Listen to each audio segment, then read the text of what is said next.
بسم اللہ الرحمن الرحیم۔ السلام علیکم۔ حضرت خالد بن ولید رضی اللہ تعالیٰ عنہ نے عیسائیوں کے ایک قلعے کا محاصرہ کیا تو ان کا سب سے بوڑھا پادری آپ کے پاس آیا اور اس کے ہاتھ میں ایک تیز زہر کی ایک پڑیا تھی۔ اس نے حضرت خالد بن ولید سے عرض کیا دوسرے قلعے فتح کر لیں تو اس کا قلعہ قبضہ ہم بغیر لڑائی کے تمہیں دے دیں گے۔ حضرت خالد بن ولید رضی اللہ تعالیٰ عنہ نے فرمایا نہیں، ہم پہلے اس قلعہ کو فتح کریں گے، بعد میں کسی دوسرے کا رخ کریں گے۔ یہ سن کر بوڑھا پادری بولا اگر تم اس قلعے کا محاسبہ نہیں اٹھاؤ گے تو میں یہ زہر کھا کر خودکشی کر لوں گا اور یہ میرا خون تمہاری گردن پر ہوگا۔ حضرت خالد بن ولید رضی اللہ تعالیٰ عنہ فرمانے لگے یہ ناممکن ہے، تیری موت نہ ہوئی ہو اور تم مر جائے، یہ ناممکن ہے۔ بوڑھا پادری بولا اگر یہ تمہارا یقین ہے تو لو پھر یہ زہر کھا لو۔ حضرت خالد بن ولید رضی اللہ تعالیٰ عنہ وہ زہر کی پوڑیاں لی، بسم اللہ پڑھ کر دم کیا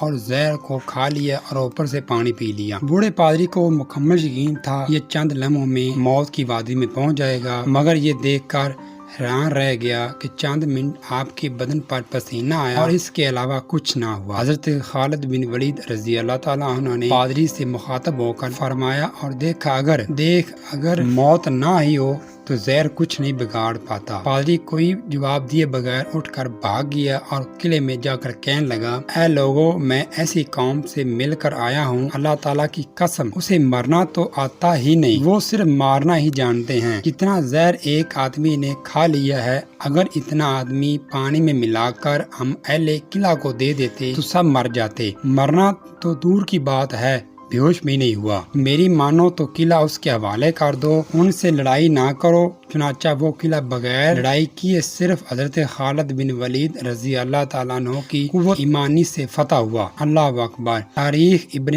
کثیر۔ اگر یہ ویڈیو آپ کو پسند آئی ہے تو میرے چینل کو سبسکرائب کریں۔ اللہ حافظ۔